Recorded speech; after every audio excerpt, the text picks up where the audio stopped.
রাজনীতিতে শেষ কথা বলে কিছু নাই, সেটার কথা আপনি বলেন। যেমন আমি একটু জনাব সার্জিস আলমের কাছে ফিরতে চাই। জনাব সার্জিস আলমকেও অনেকে বিশ্বাস করাটা কঠিন কিনা সেই প্রশ্ন তুলছেন, যখন আমরা দেখেছি কয়েক বছর আগেও সার্জিস আলম যেরকম কথা বলেছেন, কয়েক মাস আগে যেরকম কথা বলেছেন, কয়েক দিন আগে যেরকম কথা বলেছেন, কয়েক ঘন্টা আগে যেরকম কথা বলেছেন, সেই কথা তার পাল্টে যাচ্ছে। তিনি বঙ্গবন্ধু ৭ই মার্চের ভাষণ নিয়ে কথা বলছেন একরকম, তারপরে ছাত্রলীগ নিষিদ্ধের পক্ষে কথা বলছেন, যদিও তিনি এর আগে ছাত্রলীগ করেছেন। প্লাস তার উৎসাহে বা তার উদ্দীপনাতে আমরা দেখেছি যে মধুর ক্যান্টিনে দুজন অন্তত সমন্বয়কের উপস্থিতিতে দুটি গরু নিয়ে গিয়ে ছাত্রলীগের সাবেক প্রেসিডেন্ট এবং সাধারণ সম্পাদক এসেছে, এরকম স্লোগান দেওয়া হচ্ছে এবং তিনি খুব এটা এনজয় করছেন। পুরো ব্যাপারটাই যদি আমাদের একটু বলেন জনাব সার্জিস আলম, মানে রাজনীতিটা আসলে এখন কি, মানে যে সব কাজ বাদ দিয়ে প্রেসিডেন্টকে সরাই দিতে হবে, আরেকজন সমন্বয়ক গিয়ে বলবেন যে বিচারকদেরকে চা খাওয়াইতে পাঠাইতে হবে, অথবা বাদ দিয়ে দিতে হবে, অথবা আপনি ছাত্রলীগ নিষিদ্ধ করতে হবে ক্যাম্পাসে, মানে সব দায়িত্ব আপনারা নিজেদের মাথায় নিতেছেন কিনা জনাব সার্জিস আলম? দেখুন, প্রথম কথা হচ্ছে সব দায়িত্ব আমরা নিজেদের মাথায় নিতেও পারবো না, সেটা নেওয়া সম্ভব না, এবং আমরা মনে করি যে এটা আসলে সমীচীনও না। আমি যদি একদম শুরু থেকে বলি, আপনি যেখান থেকে বললেন এটা একদম স্পষ্ট সত্য। আমি আমার ফেসবুক পোস্টেও লিখেছিলাম যে আমি 2017 সালে আমার বিশ্ববিদ্যালয় জীবন প্রথম বর্ষে শুরু করি ঢাকা বিশ্ববিদ্যালয়, এবং ঢাকা বিশ্ববিদ্যালয়ে প্রথম থেকে তৃতীয় বর্ষ পর্যন্ত হল ভেদে কালচারে একটু সময়ের পার্থক্য আছে, কিন্তু আমার হলে এরকম ছিল যে প্রথম থেকে তৃতীয় বর্ষ পর্যন্ত একদম বাধ্যতামূলক আপনার ছাত্রলীগের রাজনীতি করতে হবে হলে থাকার জন্য, আপনার প্রোগ্রাম, গেস্ট রুম, গণরুম এসবের অংশ হতে হবে, বাধ্যতামূলক। যদি আপনি না হন তাহলে হল ছেড়ে দিতে হবে।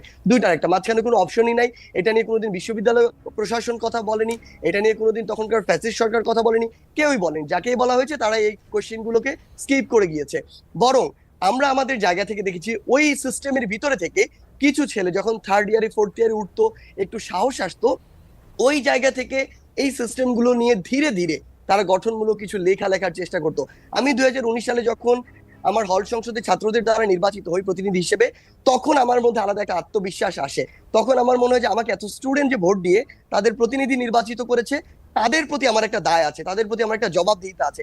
আর পাশাপাশি যদি এটাও চিন্তা করি যে পরের বার আমাকে কেউ মনোনয়ন দিক আর না দিক, আমার অবশ্যই তাদের প্রতিনিধি আরো বড় জায়গায় হতে হবে, প্রতিনিধিত্ব করতে হবে। সেই জায়গা থেকে আমরা যেই জিনিসগুলো আমাদের বিবেকবোধের জায়গা থেকে লজিক্যাল মনে হওয়া শুরু হলো, ওই জায়গাগুলো নিয়ে আমরা কথা বলা শুরু করলাম। এবং আমার এই বিশ্ববিদ্যালয় জীবনে আমার কাছে মনে হচ্ছে সবচেয়ে গুরুত্বপূর্ণ একটি টার্নিং পয়েন্ট ছিল ওই 2019-এর ডাকসু নির্বাচনটি। সেই নির্বাচনটি আসলে আমাদের কাছে নতুন করে ছাত্র প্রতিনিধি কেমন হতে পারে, কিভাবে ছাত্রদের জন্য কাজ করা যায়, এই দিক থেকে আমাদের মানসিকতা, চিন্তা চেতনার একটি নতুন পরিবর্তন নিয়ে আসে। এবং এরপরই আমাদের যেটি হতো, আপনি জেনেই থাকবেন হয়তো, প্রথম দ্বিতীয় তৃতীয় বর্ষে আমরা কোন পোস্টে রিয়াকশন দিব, কোনটাতে রিয়াকশন দিব না, কোথায় কমেন্ট করব, কোথায় কমেন্ট করব না, এমনকি বিভিন্ন পোস্টের রিয়াকশন লিংক আমাদের বিভিন্ন গ্রুপে দিয়ে বলে দেওয়া হতো এখানে গিয়ে কমেন্ট করে আসো। যদি না করতাম তাহলে আমাদেরকে গেস্ট রুমে ডেকে বলা হতো কেন কমেন্ট করবে। আমরা এই জিনিসগুলো হয়তো আমরা মোটামুটি, আমি যদি জাস্ট এটুকু শেষ না আমি একটু বলি, এটুকু শেষ করি। আচ্ছা শেষ করেন। তো এই জিনিসগুলো হচ্ছে আসলে পরিস্থিতি ওই টাইমে প্রথম দ্বিতীয় তৃতীয় বর্ষে এই বিভিন্ন জিনিসের রেফারেন্স ক্রিয়েট করেছিল, যেগুলো এখন মানুষ 3-4 বছর পিছনে গিয়ে ওগুলো খেটে বের করে। আবার আপনি যখন আমরা চতুর্থ বর্ষে ছিলাম বা মাস্টার্সে ছিলাম, তখন দেখবেন যে আমরা কিরকম গঠনমূলক লেখাগুলো লিখতাম এবং সরাসরি সেগুলো সমালোচনা করতাম।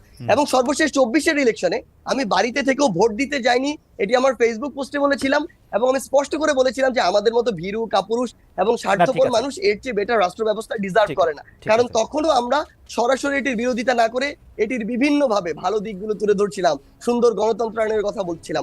তো সেই জায়গা থেকে যখন আমাদের কাছে এই সুযোগটি আসে যে না, এই অন্যায়গুলো হচ্ছে, কোটা সংস্কারের যে আমাদের 18 পরিপত্র বাতিল, এটি একটি অনেক বড় অন্যায় পুরো দেশের চাকরি প্রত্যাশীদের সাথে, আমরা এটি নিয়ে রাজপথে নামি, যখন আমাদের ভাই বোনদের রক্ত ঝরানো হয়,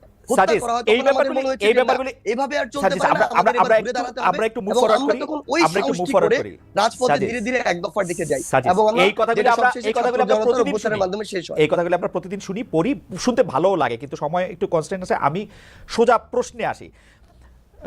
কেউ কেউ আমাকে বলেন যে আপনারাও যে জায়গার থেকে আপনি এসছেন, ছাত্রলীগের যে রাজনীতির কথা আপনি বলছিলেন, যে অত্যাচার নিপীড়নের কথা বলছিলেন, সেই অত্যাচার নিপীড়নের আমরা সরাসরি সাক্ষী। আপনাকে আর এটি মানে ব্যাখ্যা করে না বললেও চলবে, আপনি নিশ্চয়ই জানেন। কিন্তু আপনারাও কি এখন ছাত্রলীগের সেই জায়গাটাই দখল করেছেন কিনা?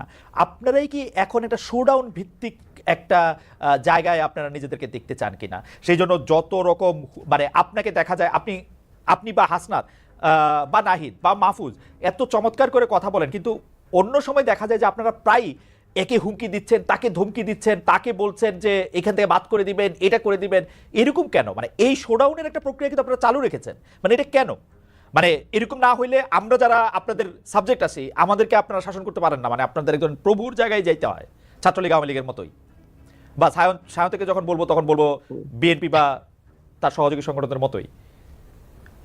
দেখুন, এই জায়গায় একটি কথা বলি, সেটি হচ্ছে যে আমরা আসলে 5ই অগস্টের অভ্যুত্থান পরবর্তী সময় একদম লম্বা একটা সময় ধরে ইভেন আজকের দিন পর্যন্ত আমাদের বিভিন্ন দিক থেকে আমাদের চক্রান্তের গন্ধ আসে, বিভিন্ন দিক থেকে বিভিন্ন নাশকতার বিভিন্ন রকমের যে প্ল্যান সেগুলো আমাদের সামনে বিভিন্ন ভাবে আসে।